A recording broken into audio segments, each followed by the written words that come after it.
근데 이 삐뚤어진 자신의 본성이라는 말이 너무 이 명치를 치는 거예요. 이거 조금 위험할 수도 있는데 대체로 이러실 거라고 저는 생각하거든요. 안녕하세요. 신사 챕터스 구독자 여러분. 시아입니다. 오늘은 혼자인데요. 우선 새해 복 많이 받으시고요.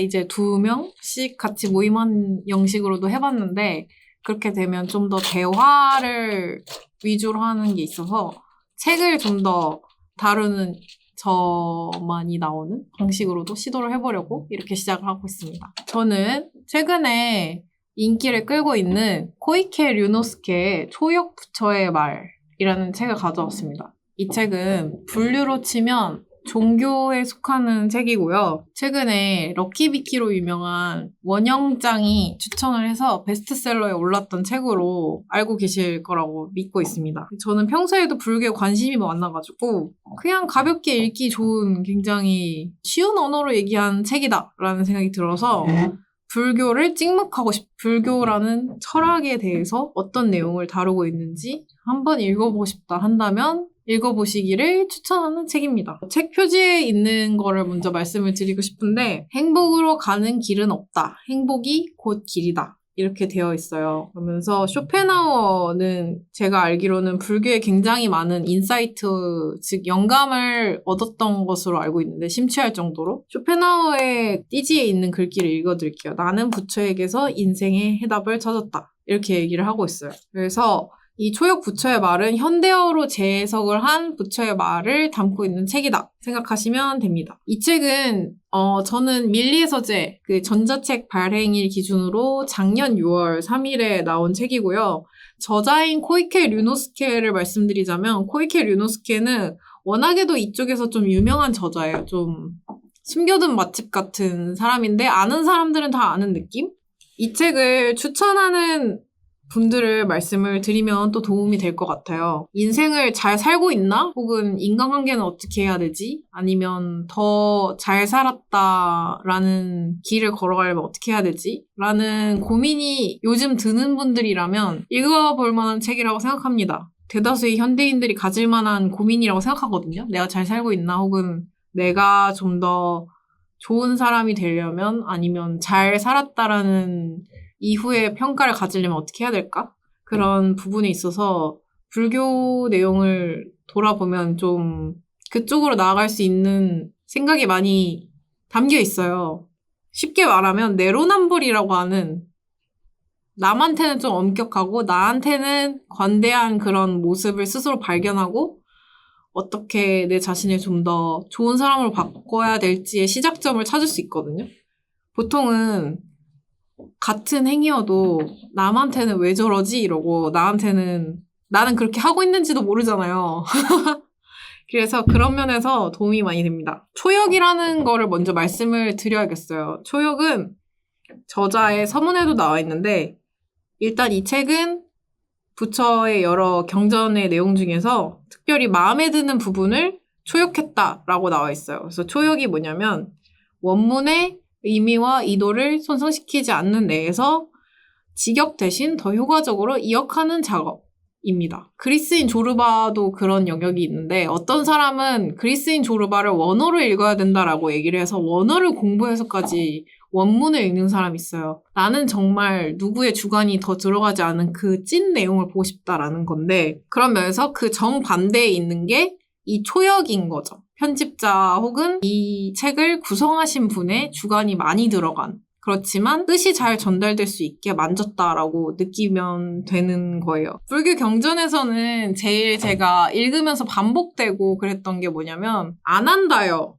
아투라요, 사리푸타요 이렇게 제자 중에 한 명을 계속 부르는 말이 있거든요. 근데 그게 사실 저희 입장에서는 필요가 없을 수 있는 부분이잖아요. 그 상황적인 배경이 저희가 중요한 게 아니라 성인분께서 어떤 얘기를 했는지가 저희한테 중요한 거니까. 그래서 여기서는 당신이라는 2인칭 단어로 대치를 해서 오히려 본질적으로 어떤 얘기를 했는가에 집중할 수 있게는 편집을 한 점이, 즉 초역을 한 점이 좀 마음에 많이 들었습니다. 그리고 여기 있는 말은 어디서 채택이 된 건지를 설명을 드릴게요. 소부경전, 법구경, 경집, 중부경전, 장부경전, 상응부경전, 증지부경전 등의 경전에서 채택이 된 내용입니다. 이 정도면은 책의 바탕과 제목에 대해서 설명을 충분히 드린 것 같고, 여러 부가 있는데 감정에 휘둘리지 않는다라는 일부를 먼저 다뤄보겠습니다. 우선 이 저자는 굉장히 말을 간단 명료하게 간결하게 전달하기로 유명해요. 그러니까 일본 저자들의 특징일 수도 있는데 말을 길게 하지 않습니다. 오히려 왜 이렇게 짧게 끝나지 할 정도로 되게 간결하게 하는데, 재밌는 1번 내용을 먼저 전달을 드리자면, 저희가 감정에 휘둘리지 않으려면 어떤 사람이 내 감정을 보고 좋아할 때 그 감정을 드러내지 않는 방법을 쓸 수도 있잖아요. 제가 여기서 예시로 나와 있는데, 경쟁자로부터 당신이 불쾌한 일을 당해서 우울하거나 위축되면 그럼 그 상대는 꼴 좋다라고 생각을 하면서 웃을 거래요. 그래서 진정한 손익을 안다면 아무리 불쾌한 상황에 놓여도 한탄하거나 슬퍼하지 않고 평상심을 유지한다 라고 하면서, 그러면 저희가 평상심을 유지하면 그 망가뜨리려고 했던 상대는 어떻게 생각할까요? 쳇 실망이네? 이렇게 생각하겠죠? 내 의도가 실현되지 않았네? 라고 생각하겠죠? 그래서 그 적을 고민하게 하는 방법은 화내지 않고 온화하게 있는 것이라고 얘기를 합니다. 저는 이거 공감을 많이 하는 게, 미움받을 용기라는 책에도 나와 있는 게, 누군가가 싸움을 걸었을 때 저희가 그 싸움에 응하면 그 싸움을 거는 사람의 의도대로 된 거다라는 얘기를 하거든요. 그럼 그때는 그 싸움에 응하지 않는 것이 최고의 방법이라고 미움받을 용기의 저자가 얘기를 해주는데, 이 불교 내용에서도 똑같이 얘기를 하는 것 같아요. 어떻게 보면 미움받을 용기도 아들러 철학이 담겨 있고, 그거 역시 불교랑 상통하는 부분이 있기 때문에 이 1번 내용도 그런 부분에서 현대인으로서는 직장에서 되게 감정적으로 서로 날선 상황이 많이 생기잖아요. 그런 걸 생각했을 때 도움이 되는 부분이다. 그리고 저는 제가 가장 묘한 기분이 들었던 거는, 처음에 소개말로 했을 때 내로남불이라는 단어를 쓰면서 사람은 똑같은 행위에 대해서 남이 하면은 왜 저러지? 이렇게 엄격하게 공격적인 생각을 하면서까지 할 때가 있고, 스스로가 똑같은 행위를 하면 그건 알아차리지 못하거나 잘못했다고 생각하지 않는다고 했잖아요. 그런 거를 조금 발견을 했던 부분이 저는 가장 이 책을 보면서 얻은 소득 중에 하나인 것 같은데, 125번 꼭지인데요. 자신의 좋지 않은 점은 잘 보이지 않는다. 요게 저는 인상이 깊었는데요. 다른 사람의 좋지 않은 점은 매우 잘 보여 무심코 지적하고 싶어집니다. 근데 좀처럼 보이지 않는 것은 자신의 좋지 않은 점입니다. 스스로 좋은 사람이고자 하지만 실은 타인에게 나의 선의를 억지로 지어주고 있는지 모릅니다. 성실히 사죄할 생각이지만 용서받지 못하면 곧 화가 나는 위선자일지도 모릅니다. 이러한 삐뚤어진 자신의 본성이야말로 잘 보이지 않습니다.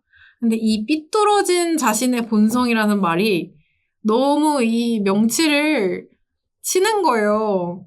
이거 조금 위험할 수도 있는데 대체로 이러실 거라고 저는 생각하거든요. 아닌 분들께는 죄송하지만. 그래서 저의 경우에는 좀 친한 사람일수록 직설적으로 얘기를 하고, 근데 그 와중에 그거에 해당되는 부분이 나한테 있으면은 그거는 저는 당연히 모르거나 좀 얕게 볼 거 아니에요. 그래서 그 점에서 삐뚤어진 자신이라는 단어에 해당이 되는 것 같아서 많이 반성을 했습니다. 앞으로는 실천적으로 얘기를 하자면, 누군가한테 이런 거는 좀 아니지 않나라고 지적을 할 때에는 스스로도 내가 이런 부분을 고치려고 노력하고 있는가? 혹은 그런 얘기를 할 정도로 나한테도 엄격하게 하고 있는가라고 한번 생각을 해봐야 될 것 같고, 2차적으로는 그냥 이게 저의 가치관이랑 일치하는지 모르겠는데 남한테 그냥 관대하게 지내야겠다? 이런 생각을 더 하게 되는 것 같아요. 그리고 저는 또 기억에 남는 부분이 업이라는 부분을 많이 얘기를 하는데, 4부에 선한 업을 쌓는다라는 부분이 있어요. 그래서 저는 새해를 맞아서 이 책을 고르길 너무 잘한 것 같은 게, 저는 법륜 스님을 굉장히 존경하고 그분의 스님의 말씀을 굉장히 좋게 받아들이고 있는데 그 중에 하나가 새해 복 많이 받으세요 라는 말을 잘 하시진 않거든요. 오히려 새해 복을 많이 쌓으라는 말을 하시면서 설명을 해주시는데 저도 선한 업을 쌓으라는 부분이 좀 인상 깊었던 것 같아요. 왜냐면 저희는 보통 구복이라 그래서 성당이든 교회든 절이든 가서 자신의 이러이러한 소원이 이루어지게 해주세요라는 기원을 많이 하잖아요. 이뤄달라고. 사실은 자기가 좋은 일을 하면서 좋은 일이 언젠가 오면은 좋겠습니다라고 얘기를 하는 게 더 맞다라고 얘기를 했던 걸 기억하거든요. 저희가 어떤 생각을 하고 어떤 행동을 하고 어떤 말을 하는지를 청정하게 지키는 게 중요한 내용이라서 인상이 깊었고 여기서도 63번 꼭지에 나와 있는 게 당신은 당신 마음에 쌓인 생각의 집합체라고 나와 있어요. 그래서 여러분이란 존재는 과거에 당신이 생각하고 느낀 내용이 하나하나 쌓이고 섞인 결과물이다. 그래서 그 마음의 조각보로 지금 여기에 있다. 라고 하고 예를 들어서 나쁜 생각을 하면 나쁜 업의 에너지가 마음에 새기고 그만큼 나쁜 쪽으로 바뀐다. 따스한 생각을 하면은 긍정적인 업의 에너지가 각인이 되고 그만큼 따스한 당신으로 변화한다. 라고 하면서 어떤 생각을 좀 자기 안에 두고 해야 될지 그게 당신에게 온다, 되돌아온다 라는 식으로 법구경에 얘기하고 있는 걸 다루고 있거든요. 그래서 이 책이 엄청 바이럴이 되고 했을 때 스레드에서 댓글로 달린 추천책으로도 법구경이 많이 언급이 되는데 법구경이라는 책이 내용이 어렵거나 궁금은 한데 되게 부담이 될 것 같다 하시는 분들은 좀 쉽게 풀린 법구경 책을 읽으셔도 좋을 것 같다라는 생각이 많이 드는 대목이었습니다. 세 번째로는 행복을 안다라는 6부를 짧게 얘기하면 좋을 것 같아요. 여기는 집착하지 않는다라는 게 계속 반복이 되면서 주어가 바뀌는데 가진 것, 성과, 음식, 자는 곳, 자식, 돈벌이, 파트너에 집착하지 않는다라는 부분이 있어요. 그래서 여러분들이 화가 나고 상대한테 짜증을 내는 이유 중에 다수가 그 상대한테 집착하기 때문이거든요. 그 사람이 내 거라는 생각이라거나 왜 이렇게 해야 된다라고 나는 생각하는데 그 상대가 여기랑 다르게 행동하지라는 게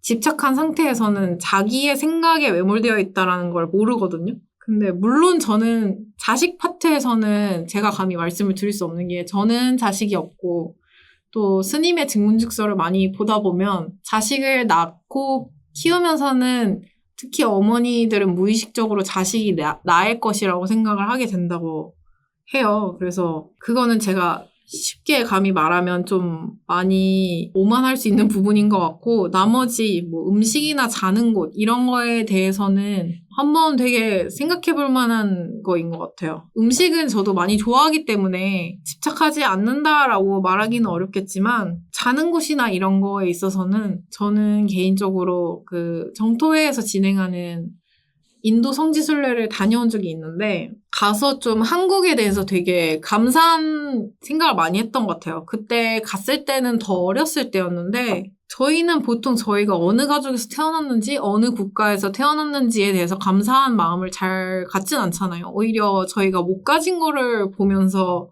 왜 우리 집은 이렇지 않지?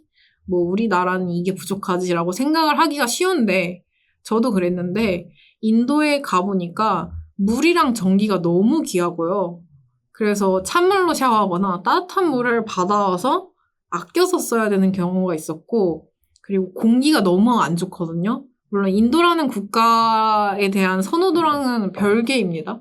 그 화전이나 불을 태워서 하는 게 너무 많다 보니까 우리나라처럼 이렇게 당연히 미세먼지가 있지만 공기가 맑진 않아요. 그래서 항상 이렇게 물티슈로 코를 닦으면 여기에 까만색 먼지가 딱 껴서 나왔는데 그런 거나 계절이나 인프라에 대해서 느껴보니까 한국이라는 나라가 너무 감사하더라고요. 그러니까 단적으로는 한국에 태어난 게 너무 감사했고 또 우리 가족이라는 자산과 건강한 배경을 만들어준 가족들이 되게 감사했어가지고 저의 경험을 통해서 말씀을 드리고 싶은 게 지금 내가 가진 것들에 감사하는 시각을 한번 이 6부를 통해서 생각해 보시면 어떨까라고 생각이 들었습니다. 왜냐하면 여러분들 생각보다 여러분들이 가지고 있는 게 굉장히 많거든요.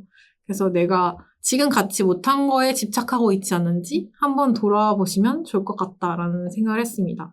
그래서 이런 식으로 우리 아이브의 원영 씨가 화날 일이 없다라는 식으로 되게 성숙한 말을 해서 되게 이 책이 베스트셀러에 오르고 출판사들이 되게 감사한 일들이 많았는데 저것도 뭐 그냥 유행이겠지 뭐 하는 시각도 있을 수 있지만 이 책을 통해서 불교에서 다루고 있는 내용이나 아니면 와닿게는 내가 가지고 있는 고민들, 잘 풀리지 않는 고민이나 심오한 고민을 한 번쯤은 풀어볼 수 있는 계기로 삼아보면 좋지 않을까라는 생각이 듭니다. 그리고 마지막으로 한 줄 정의를 하고 다른 책을 추천을 드릴게요.